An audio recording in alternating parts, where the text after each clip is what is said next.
उपत्वाग्ने दिवे दिवे दोषावस्तर्धिया वयं नमो भरन्त एमसे। ओम शांति शांति शांति।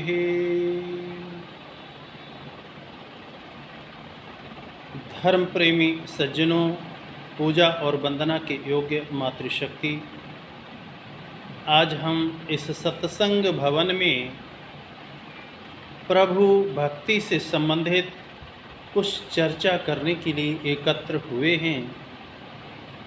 और ये जो महीना चल रहा है श्रावण मास, ये वेद स्वाध्याय के लिए प्रसिद्ध है और विशेष रूप से चातुर्मास्य में तथा श्रावण के महीने में वेद स्वाध्याय विशेष रूप से किया जाता है। हम लोग भी आज एक वेद मंत्र के संबंध में विचार करेंगे और संक्षेप से उसका अर्थ जानने का प्रयत्न करेंगे।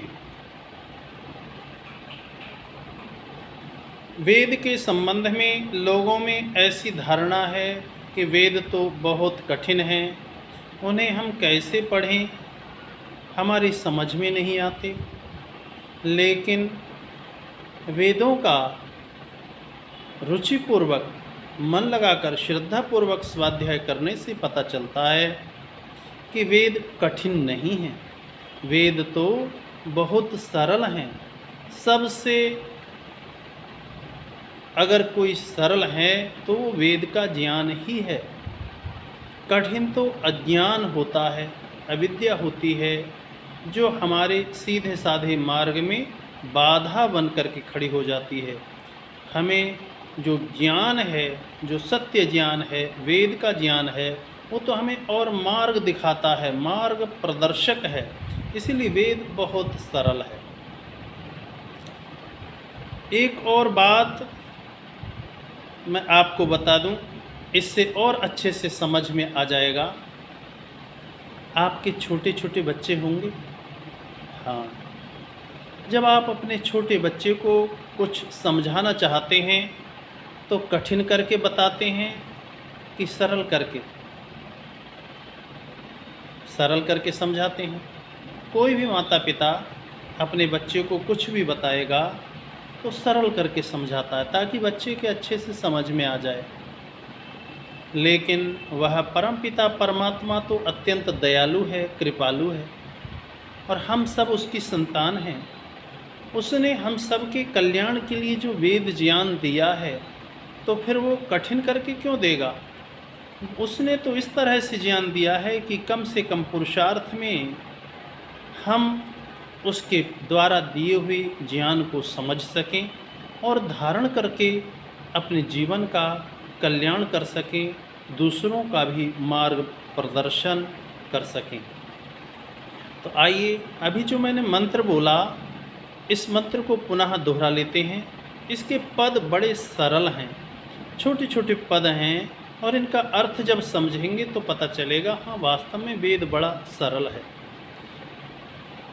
मंत्र है ओम उपत्वाग्ने दिवे दिवे दोषा वस्तर्धिया वयम नमो भरन्त एमसि। कोई भी एक दो बार दोहराने के बाद उसे पढ़ सकता है। अब इसका अर्थ है, ओप माने समीप, त्वा माने तेरे, अग्नि माने प्रभो,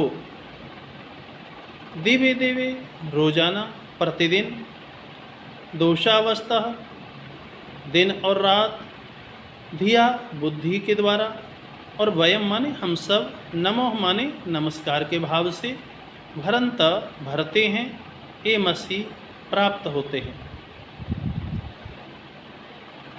यहाँ पर अग्नि का संबोधन है। अग्नि, हे अग्नि, हे ज्ञान स्वरूप परमेश्वर। आप कहेंगे यहाँ पर परमेश्वर अर्थ अग्नि से कैसे लिया? तो ये मैंने नहीं लिया है।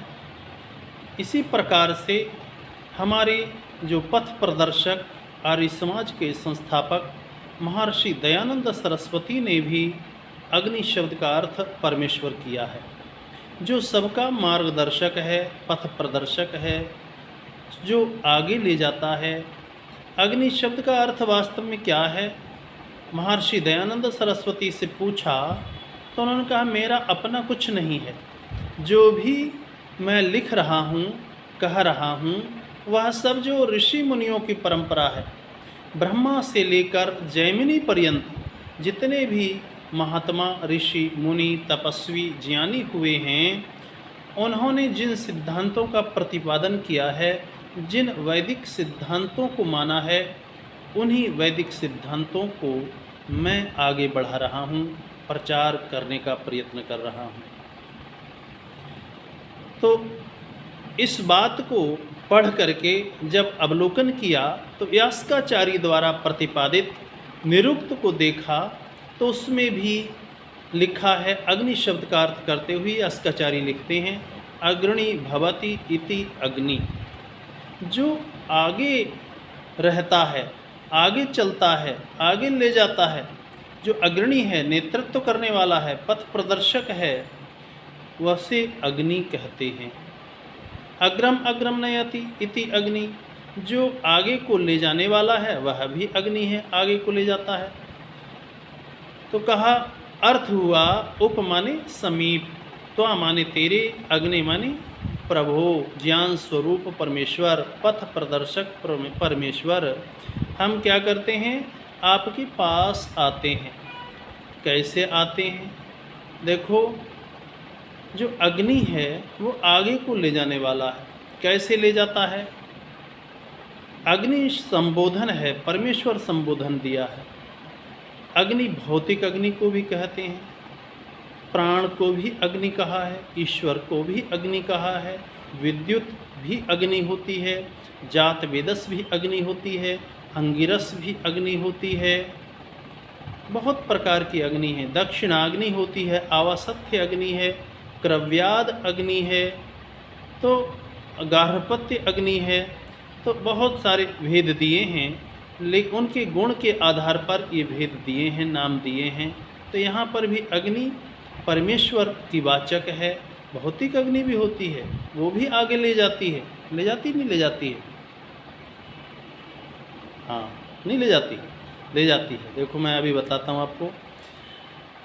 जब अंधेरा हो, घना अंधेरा, रात्रि का समय हो, अमावस्या की अंधेरी रात, लाइट हो नहीं और आपको कोई काम पड़ जाए, बाहर जाना पड़े, तो आप बाहर निकलते हैं।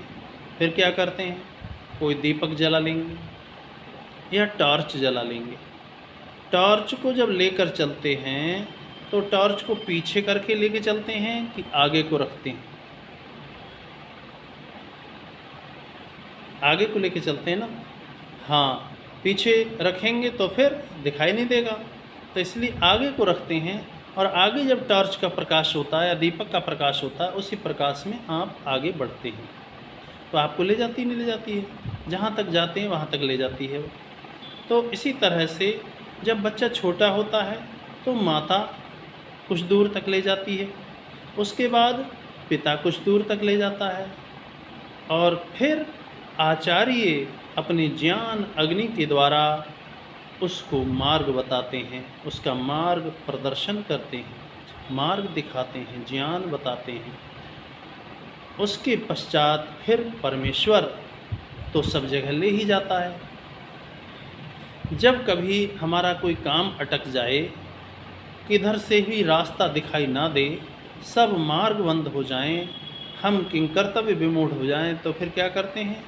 फिर और किसी को नहीं पुकारते, फिर केवल ईश्वर को ही पुकारते हैं, हे प्रभु अब तो तू ही हमें बचा। इस तरह से वह ईश्वर हमारा मार्ग प्रदर्शक है। तो यहाँ पर भी भक्त क्या कहता है? हे अग्नि, हे प्रभु, हम तेरे पास आते हैं, तेरे समीप आते हैं, तेरी गोद में बैठना चाहते हैं। वो कैसे बैठ पाएंगे? तो कहा दिव्य दिव्य मंत्र कहता है, हम प्रतिदिन उस ईश्वर की उपासना करेंगे, संध्या करेंगे, तभी हमारा जीवन सफल हो सकेगा। प्रतिदिन, रोज़ाना। अब रोज़ाना में भी भेद हो जाता है।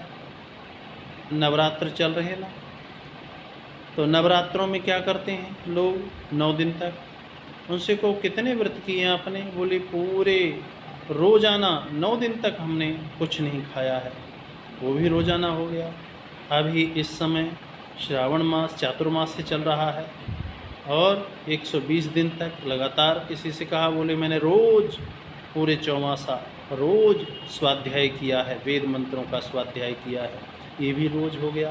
रोज़ संध्या की है, उपासना की है, लेकिन इतने से काम चलेगा नहीं। महर्षि पतंजलि तो कहते हैं, जाति देश काल समयान विच्छिन्ना सार्वभौमा महाव्रतम, कि जो ये व्रत हैं वो जाति देश काल समय से विच्छिन्न होने वाले नहीं हैं और सीमा में बांधने वाले नहीं हैं, बल्कि हमेशा। एक उदाहरण से आप समझेंगे। हम श्वास लेते हैं, लेते नहीं लेते? लेते हैं। कितने दिन लेते हैं? पूरे जीवन भर हम श्वास लेते हैं। और कब से लेते हैं? जब से पैदा हुए, जन्म हुआ हमारा, तब से प्रतिदिन, प्रति क्षण, प्रति पल हम श्वास ले रहे हैं। एक एक श्वास आ रही है, जा रही है, निरंतर ये क्रिया चल रही है। एक बात ध्यान से सुनना, हमारे सारे कार्य रुक भी जाते हैं, लेकिन ये श्वास नहीं रुकती। हम दिन में काम करते हैं, हमारे हाथ पांव चलते हैं, शरीर के अंग चलते हैं, लेकिन जब हम विश्राम करते हैं, सोते हैं, तो फिर हमारे शरीर के अंग कार्य नहीं करते, शरीर स्थिर हो जाता है, क्रिया रुक जाती है। लेकिन उसके बाद हम स्वप्न देखते हैं, तो स्वप्न में शरीर तो कार्य नहीं करता, लेकिन अंतःकरण कार्य करता रहता है, मन कार्य करता रहता है। परंतु जब सुषुप्ति गाढ़ निद्रा आती है, तो उस समय हमारा मन भी कार्य नहीं करता है। लेकिन आप देखेंगे जो श्वास प्रश्वास है, प्राण हैं, वो हमेशा निरंतर कार्य करते रहते हैं। श्वास चलती रहती है, वो नहीं रुकती है, और ये हमारे जीवन की रक्षा करती रहती है। तो इस तरह जैसे श्वास के बिना हमारा जीवन नहीं चल पाता, इसी तरह से श्रद्धापूर्वक हमें उस प्रभु की उपासना करनी है। जैसे श्वास, जब से हम जन्म लिया इस संसार में और जब तक मृत्यु समय आएगा, तब तक निरंतर श्वास चलती रहती है, इसी तरह से हमें संध्या भी निरंतर पूरे जीवन भर करते रहनी चाहिए। दिव्य प्रतिदिन करनी चाहिए, छोड़ना नहीं है, एक दिन भी नहीं छोड़ना है। जैसे हम रोज़ भोजन खाते हैं, रोज़ पानी पीते हैं, सोते हैं, जागते हैं, क्रियाएं करते हैं, चलते हैं, आते हैं, जाते हैं, ये क्रियाएं हमारी नहीं रुकती हैं पूरे जीवन भर। इसी तरह से उस प्रभु का स्मरण भी नहीं रुकना चाहिए। अब आगे फिर कहा, दोषावस्था। दोषावस्था, दोषा रात्रि को कहते हैं, वस्तः दिन। तो हम कैसे करें? हम दिन दिन में करें, करते तो रोज़ाना हैं, लेकिन क्या दिन दिन में करें या रात रात में करें? तो कहा नहीं, दिन रात स्मरण करना है।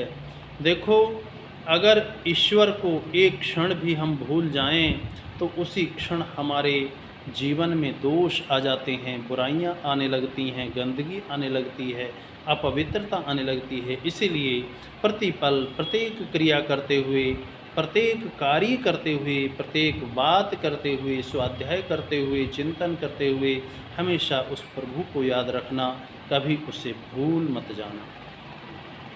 तभी हम अपने जीवन को पवित्र बना करके रख पाएंगे। और फिर कैसे करें? तो कहा, किससे करें? हाथों से भक्ति करें, पैरों से करें, कानों से करें, मुख से करें। कैसे करें? अनेकों प्रकार की उपासना पद्धति अपने अपने ज्ञान के आधार पर लोगों ने बना रखी हैं। एक समुदाय है, वो हाथों को इस तरह से करता है, सिर को झुकाता है और फिर आगे बढ़ जाता है। दूसरा है कसरत जैसी करते रहते हैं। दूसरा है वो कुछ और तरह से करते हैं, तीसरे हैं वो कुछ और तरह से करते हैं। कुछ लोग हैं भगवान के लिए चढ़ाने के लिए कुछ प्रसाद ले जाते हैं, कुछ लोग हैं घंटी बजा देते हैं। तो अपने अपने ज्ञान के आधार पर लोगों ने अपनी अपनी उपासना पद्धति बनाई हुई हैं, लेकिन उस प्रभु को इन किसी वस्तुओं की आवश्यकता नहीं है। एक उदाहरण से हमें समझ में आएगा, उसे समझने का प्रयत्न करते हैं।